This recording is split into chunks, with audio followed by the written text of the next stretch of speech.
அனைவருக்கும் வணக்கம். In this session you learn about surface energy and surface tension. SE அப்படின்னு சுருக்கமாக எழுதலாம். surface energy அப்படின்னா பரப்பு ஆற்றல் மற்றும் surface tension அப்படின்னா பரப்பு இழுவிசை. ST surface tension தெரிஞ்சுக்கலாமா? surface energy. Consider a sample of liquid in a container. ஒரு கொள்கலனில் மாதிரி திரவம் ஒன்றை கருத்தில் எடுத்துக்கிறோம். A molecule inside the liquid is being pulled in all directions by other molecules that surrounded it.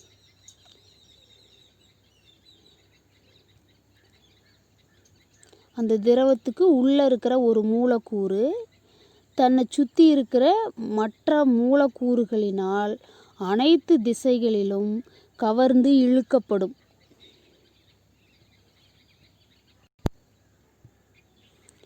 However, near the surface, a molecule is pulled down only by the molecules below it, and there is a net downward force. எது எப்படி இருந்தாலும் அந்த பரப்புக்கு அருகில் ஒரு திரவம், ஒரு கொள்கலனில் நம்ம திரவம் வச்சுருக்கோம். கொள்கலனில் நம்ம திரவம் வச்சுருக்கோம். அந்த பரப்புக்கு மேல் திரவ பரப்புக்கு அருகில் இருக்கிற மூலக்கூறு பார்த்திங்கன்னா கீழ் நோக்கி இழுக்கப்படும். கீழ் நோக்கி மட்டும்தான் இழுக்கப்படும். யாருனால? அந்த மூலக்கூறுக்கு கீழே இருக்கிற மற்ற மூலக்கூறுகள்னால கவர்ந்து இழுக்கப்படும்.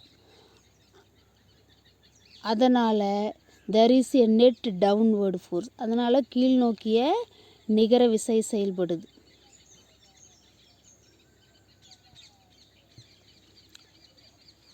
As a result, the entire surface of the liquid is being pulled inward. இதனோட முடிவு என்ன அப்படின்னு பார்த்திங்கன்னா, அந்த முழுமையான திரவ பரப்பும் அந்த கொள்கலனோட உள் நோக்கி இழுக்கப்பட்ட மாதிரி இருக்கும்.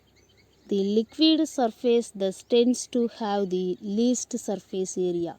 அதனால் அந்த திரவ பரப்பு என்ன ஆகுது அப்படின்னா, ரொம்ப கம்மியான திரவ பரப்பை பெறுறதுக்கு இது வழிவகுக்குது.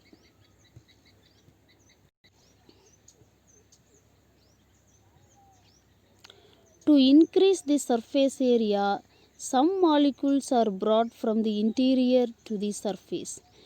அந்த திரவ பரப்போட பரப்பை நம்ம அதிகரிக்கிறதுக்கு என்ன செய்கிறோம் அப்படின்னா, திரவத்தோட உள்பக்கம் இருந்து மேற்பரப்புக்கு சில மூலக்கூறுகளை எடுத்துக்கிட்டு வரோம். For this reason, work has to be done against the forces of attraction. இந்த காரணத்தினால நம்ம என்ன செய்யணும் அப்படின்னா, அந்த ஒரு மூலக்கூறை சுற்றி இருக்கிற மற்ற மூலக்கூறினால் ஏற்படுற அந்த கவர்ச்சி விசைக்கு எதிராக நம்ம வேலை செய்ய வேண்டியது இருக்குது. The amount of work done is stored as potential energy. இங்கே செய்யப்பட்ட அந்த வேலையோட அளவு நிலையாற்றலாக சேமித்து வைக்கப்படுது. Thus, the molecules lying on the surface possesses greater potential energy than other molecules. எனவே சர்ஃபேஸ் அந்த திரவ பரப்பு மேலே இருக்கிற லையிங் ஆன் தி சர்ஃபேஸ் திரவ பரப்பு மேலே இருக்கிற மூலக்கூறுகள் அதிக நிலையாற்றலை பெற்றுள்ளது. எதை ஒப்பிடும்போது? மற்ற மூலக்கூறுகள், உள்ளே இருக்கிற திரவ மூலக்கூறுகளை ஒப்பிடும்போது அந்த பரப்பு மேலே இருக்கிற மூலக்கூறு அதிக நிலையாற்றலை பெற்றுள்ளது. இதுக்கு இன்னொரு காரணமும் இருக்குது. சர்ஃபேஸ்லேருந்து மேல் நோக்கி போக போக கிராவிட்டி டவுன்வேர்டில் ஆக்ட் ஆகுது. அப்வேர்டு அப்படிங்கிறது அகைன்ஸ்ட் தி கிராவிட்டி அப்படிங்கிறதுனால ஹைட் இன்க்ரீஸ் ஆக அந்த level of the liquid column increase ஆக பொட்டன்ஷியல் எனர்ஜி இன்க்ரீஸ் ஆகத்தான் செய்யும். அதனால தான் அந்த கண்டெய்னரில் நம்ம லிக்விடு ஃபில் பண்ணி வச்சுருந்தோம் அப்படின்னா இந்த கீழே இருக்கிற பாட்டமில் இருக்கிற லிக்விடோட பொட்டன்ஷியல் எனர்ஜி விட டாப்பில் இருக்கிற லிக்விடோட பொட்டன்ஷியல் எனர்ஜி ஹையஸ்ட் வேல்யூவாக இருக்கும். This excess energy per unit area of the free surface of the liquid is called surface energy. இந்த அதிகப்படியான ஆற்றல் ஓரலகு பரப்பில் அந்த திரவத்தோட ஃப்ரீ சர்ஃபேஸில் ஓரலகு பரப்பில் இருக்கிற இந்த அதிகப்படியான ஆற்றலை தான் நம்ம பரப்பு ஆற்றல் அப்படின்னு சொல்லி சொல்கிறோம். சர்ஃபேஸ் எனர்ஜி அப்படின்னு சொல்கிறோம்.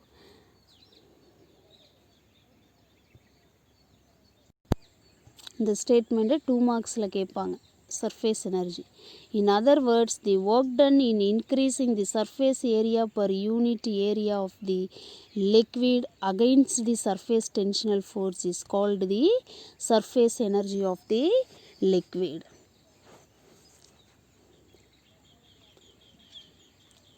பரப்பு இழுவிசைக்கு எதிராக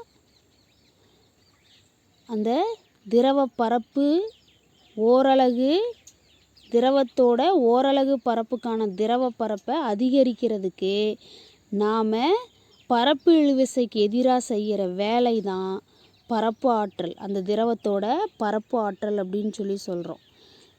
The work done in increasing the surface area per unit area of the liquid against the surface tension force is called the surface energy of the liquid. இப்போ எப்படி இதை எக்ஸ்பிரஸ் பண்ணுறது? Surface energy is equal to work done in increasing the surface area per increase in surface area. Work டன்னுங்கிறது W, increased surface area அப்படிங்கிறது del A அப்படின்னு சொல்லி represent பண்ணலாம். இப்போ இங்கே ஒர்க் டன், ஒர்க் அப்படின்னாலே ஜூல் நமக்கு தெரியும், ஏரியா அப்படின்னாலே மீட்டர் ஸ்கொயர். அப்போ ஜூல் பை மீட்டர் ஸ்கொயர்னு இருக்கும். எஸ்ஐ யூனிட் இண்டெக்ஸ் நோட்டேஷனில் எழுதணும். அப்போ ஜூலு மீட்டர் பவர் -2ன்னு கிடைக்கும். இல்லை இன்னொரு யூனிட் என்ன அப்படின்னு பார்த்தீங்கன்னா நியூட்டன் மீட்டர் பவர் -1. சர்ஃபேஸ் எனர்ஜியோட யூனிட் என்னது? ஜூல் மீட்டர் பவர் -2 இல்லைனா நியூட்டன் மீட்டர் பவர் -1. இது எப்படி வந்துச்சு? இங்கே பாருங்கள், ஜூல் அப்படிங்கிறது ஒர்க் டன். ஒர்க் டன்னுக்கு என்ன எக்ஸ்பிரஷனு? Force into displacement. ஃபோர்ஸுக்கு யூனிட் என்னது? நியூட்டன். ஃபோர்ஸுக்கு நியூட்டனு, டிஸ்பிளேஸ்மெண்ட்டுக்கு என்னது? மீட்டரு. இது வந்து ஜூலுக்கு மட்டும், ஒர்க் டன்னுக்கு. அடுத்தது கீழே யார் இருக்கிறா? சர்ஃபேஸ் ஏரியா இருக்குது. அப்போ டிவைடட் பை இல்லைன்னா டெல் ஏவுக்கு என்ன எழுதலாம்? மீட்டர் ஸ்கொயர்னு எழுதலாம். இது டிவைடட் பையில் இருக்குது. அப்போ நியூமரேட்டருக்கு போகும்போது இங்கே meter power 1 into meter power, இந்த மீட்டர் ஸ்கொயர் வந்து நியூமரேட்டருக்கு போகும்போது மீட்டர் பவர் -2 மல்டிபிள்ஸ். அப்போ நம்ம பவர் ஆட் பண்ணணும். அப்போ நியூட்டனே மீட்டர் பவர் 1 - 2. அப்போ நியூட்டன் -2ல் +1 போயிடுச்சுன்னா -1. நியூட்டன் மீட்டர் பவர் -1 இல்லைனா ஜூல் மீட்டர் பவர் -2. இன்னொரு யூனிட்டும் எழுதலாம். அது என்ன யூனிட் அப்படின்னு பார்த்தீங்கன்னா, இந்த நியூட்டனுக்கு பதிலாக நம்ம kilogram metre second power -2 apply பண்ணியும் பார்க்கலாம். அந்த யூனிட்டும் தெரிஞ்சுக்கிங்க. டெக்ஸ்ட் புக்கில் இல்லை, இருந்தாலும் நான் சொல்லித்தரேன். இப்போ பாருங்கள், நியூட்டனுக்கு யார்? Kilogram metre second power -2 into இங்கே யார் இருக்கிறது? Metre power -1. Kilogram metre second power -2, இங்கே +1 இங்கே -1. அப்போ மல்டிபிள்ஸ். அப்போ பவர் ஆட் பண்ணுங்கள். Kilogram metre power 1 - 1 S power -2. இப்போ 1 - 1ன்னா 0. அப்போ எம் பவர் 0. எனிதிங் பவர் 0னா 1. அப்போ 1 into anything the same thing. அப்போ மீதி இங்கே இருக்கிறது யார்? கிலோகிராம் செகண்ட் பவர் -2. இந்த மாதிரி டெக்ஸ்ட் புக்கில் இல்லாத இப்படி இதுதான் கொடுப்பாங்க. சர்ஃபேஸ் எனர்ஜிக்கு மொத்தம் எத்தனை யூனிட் இருக்குது? 3 யூனிட் இருக்குது. Joule metre power -2, newton metre power -1 இல்லைனா கிலோகிராம் செகண்ட் பவர் -2. ஓகே, இப்போ சர்ஃபேஸ் எனர்ஜி அப்படின்னா நம்ம என்னென்னு தெரிஞ்சுக்கிட்டோம். அடுத்து நம்ம தெரிஞ்சுக்க போகிற விஷயம் சர்ஃபேஸ் டென்ஷன். சர்ஃபேஸ் டென்ஷன், பரப்பு இழுவிசை, இது ரொம்ப முக்கியமான concept. Surface tension of a liquid is defined as, ஒரு திரவத்தோட பரப்பு இழுவிசையை நம்ம எப்படி வரையறுக்கிறோம் அப்படின்னா, force per unit length of the liquid. Force per unit length of the liquid. திரவ பரப்பில் ஓரலகு நீளத்திற்கு செயல்படும் விசையை தான் நம்ம பரப்பு இழுவிசைன்னு சொல்கிறோம். வேறு எப்படி வரையறுக்கலாம்? The energy per unit area of the surface of the liquid. Energy per unit area of the surface of the liquid. திரவ பரப்போட ஓரலகு பரப்பில் இருக்கிற அந்த பரப்பு ஆற்றலை தான் நம்ம பரப்பு இழுவிசைன்னு வரையறுக்கிறோம். அப்போ ஃபோர்ஸ் பர் லென்த்துன்னு படித்தோம் இல்லையா? அப்போ ஃபோர்ஸ் பர் லென்த்து. சர்ஃபேஸ் டென்ஷனை கேபிட்டல் டீன்னு ரெப்ரசன்ட் பண்ணுவோம். ஃபோர்ஸ் பர் யூனிட் லென்த்துங்கிறதுனால force F, unit length L. இப்போ யூனிட் எழுதுங்க பார்க்கலாம். சர்ஃபேஸ் டென்ஷனுக்கு ஃபோர்ஸ் பர் யூனிட் லென்த்தா, அப்போ newton per metre. SI unit index நோட்டேஷனில் தான் எழுதணும். அப்போ நியூட்டன் மீட்டர் பவர் -1. இன்னொரு யூனிட் அப்போ என்னவாக இருக்கும்? இப்போ தான் பார்த்தோம் சர்ஃபேஸ் எனர்ஜிக்கு கிலோகிராம் செகண்ட் பவர் -2 இல்லையா? அப்போ டைமென்ஷனல் ஃபார்முலா என்னவாக இருக்கும்? இங்கே பாருங்கள், கிலோகிராம் செகண்ட் பவர் -2. அப்போ dimensional formula M L independent, அப்போ எஸ் இருக்குது, அப்போ T power -2. m t power -2ன்றது தான் dimensional formula for surface tension. The same dimensional formula for surface energy also. Yes or no? Yes. All of you got clear idea? Okay, fine. Relation between surface tension and a surface energy. பரப்பு இழுவிசைக்கும் பரப்பு ஆற்றலுக்கும் இடையில் இருக்கிற தொடர்பு. பரப்பு இழுவிசைக்கும் பரப்பு ஆற்றலுக்கும் இடையில் இருக்கிற தொடர்பு தான் relation between surface tension and surface energy. Consider a rectangular frame of wire ABCD in a soap solution.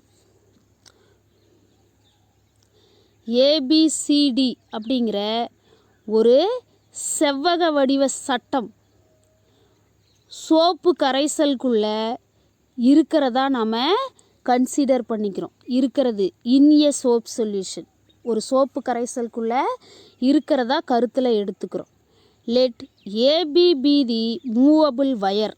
இந்த ஏபிசிடியில் ஏபி அப்படிங்கிற பகுதி இயங்கக்கூடியதாக இருக்குது, இயங்கக்கூடிய கம்பியாக செயல்படுது, தண்டு அப்படின்னு சொல்லலாம். Suppose the frame is dipped in soap solution, soap film is formed which pulls the wire AB inward due to the surface tension. ஒருவேளை அந்த சட்டம் சோப்பு கரைசலுக்குள்ளே டிப் பண்ணுறது அப்படின்னா என்னது? சோப்பு கரைசலுக்குள்ளே இருக்குது, உள்ளே டிப் பண்ணுறது, அமுக்கிறது அப்படின்னா அந்த சோப்பு ஃபிலிம் ஃபார்ம் ஆகும். சோப்பு படலம், ஃபிலிம் அப்படின்னா படலம் உருவாகும். அது என்ன செய்யும் அப்படின்னா அந்த ஏபி அப்படிங்கிற வயரை பரப்பு இழுவிசையின் காரணமாக சோப்பு கரைசலுக்குள்ளே உள்நோக்கி இழுக்கும். Let F be the force due to the surface tension.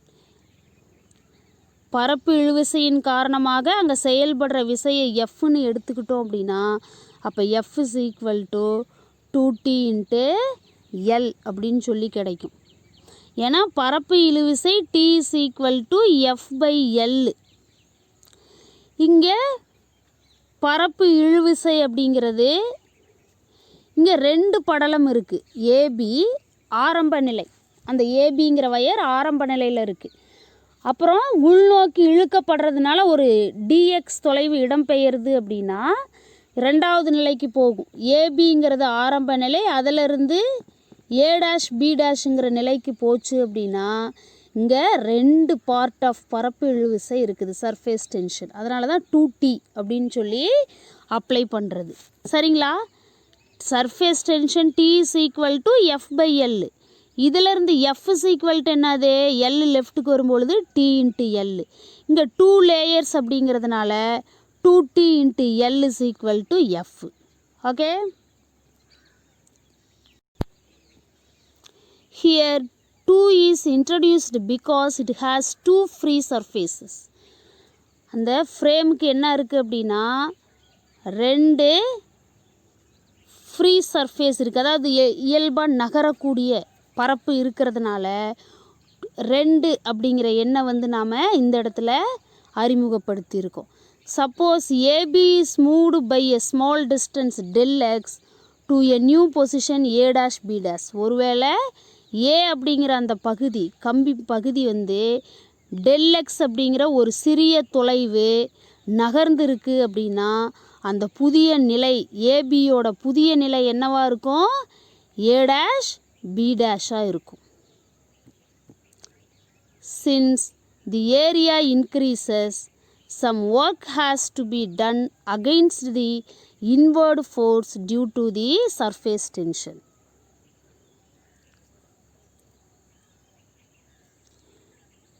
எனவே அந்த பரப்பை அதிகப்படுத்தணும் அப்படின்னா பரப்பு இழுவிசையின் காரணமாக அந்த உள்நோக்கி செயல்படுற விசைக்கு எதிராக ஒரு வேலை செய்யணும். Since the area increases, some work has to be done against the inward force due to the surface tension. பரப்பு அதிகப்படுத்தணும் அப்படின்னா பரப்பு இழுவிசைனால் உருவாகிற அந்த உள்நோக்கிய விசைக்கு எதிராக கொஞ்சம் வேலை நம்ம செய்யணும். அப்போது work done is equal to force into distance. நமக்கு இது ஏற்கனவே தெரிஞ்சது தான். ஃபோர்ஸ் இன்ட்டு டிஸ்பிளேஸ்மெண்ட்டுங்கிறது ஜென்ரல் டேர்மு தான். இங்கே ஃபோர்ஸுங்கிறது ஏற்கனவே நம்ம கண்டுபிடிச்சி வச்சுட்டோம், 2T into L. Displacement distance பார்த்திங்கன்னா del x இல்லையா.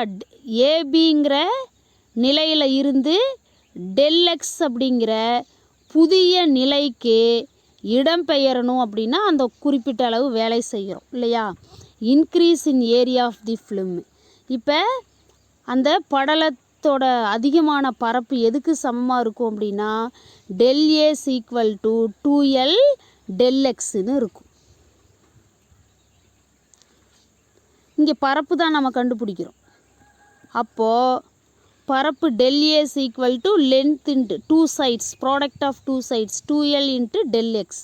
அப்போ 2L del xங்கிறது தான் இன்க்ரீஸ் ஆன பரப்பு. புற வேலை செஞ்சதுனால அந்த படலத்தின் பரப்பில் ஏற்பட்ட அதிகரிப்பு அப்படின்னு சொல்லி சொல்லலாம். Therefore, surface energy is equal to work done by increase in surface area. அப்போ ஒர்க் டன் சர்ஃபேஸ் எனர்ஜி என்னென்னு டெஃபினிஷன் நம்ம படித்தோம், ஒர்க் டன் பை ஏரியான்னு படித்தோம், இன்க்ரீஸ் இன் சர்ஃபேஸ் ஏரியா. அப்போ ஒர்க் டன்னுங்கிறது 2TL into del x. Increase in area வந்து 2L into del x. ஏற்கனவே இப்போ தான் ரெண்டையும் டெரைவ் பண்ணோம். அப்போ இந்த del xும் del xும் கேன்சல் பண்ணிடலாம், 2 கேன்சல் பண்ணிடலாம், LL கேன்சல் பண்ணிடலாம். ரிமைனிங் இருக்கிறது யார், T. அப்போ சர்ஃபேஸ் எனர்ஜி அப்படிங்கிறது சர்ஃபேஸ் டென்ஷனுக்கு ஈக்குவலாக இருக்குது. அதனால தான் அந்த SI யூனிட் ஒரே மாதிரி இருக்குது. அப்போ dimension of both physical quantities surface energy and surface tension ஒரே மாதிரி இருக்குது. சர்ஃபேஸ் எனர்ஜி வந்து சர்ஃபேஸ் டென்ஷனுக்கு ஈக்குவலாக இருக்குது. அதனால தான் டைமென்ஷன் ஒரே மாதிரி இருக்குது இல்லையா. Hence, the surface energy per unit area of a surface is numerically equal to the surface tension. ஓரலகு பரப்பிற்கான பரப்பு ஆற்றல் எண்ணளவில் அந்த பரப்பில் செயல்படும் பரப்பு இழுவிசைக்கு சமமாக இருக்குது அப்படிங்கிறது தான் இதிலிருந்து நம்ம தெரிஞ்சுக்கிறோம். இங்கே பாருங்கள், இதுதான் நம்ம எடுத்துக்கிட்டது. ABCD அப்படிங்கிற ஒரு ரெக்டாங்கிள் எடுத்திருக்கோம். இது வந்து திரவத்துக்குள்ளே இருக்குது அப்படின்னு எடுத்துக்கிறோம். இதனோட நீளம் வந்து எல்லு. இங்கே இருக்கிற விசை வந்து T/2L. இப்போ ஏங்கிற நிலையில் தான் சர்ஃபேஸ் ஃபிலிம்னு சொல்கிறது, படலத்தோட பரப்பு. அப்போ ஏபிங்கிற நிலையிலிருந்து செயல்படுற அந்த உள் இழுவிசையினால் A', B' நிலைக்கு போச்சு அப்படின்னா என்ன பண்ண முடியும்? பரப்பை நம்மளால் அதிகரிக்க முடியும். அந்த பரப்பு அதிகரிக்கிறதுக்கு புறவேலை செய்யணும். அந்த புறவேலை வந்து force into displacement. Okay, fine.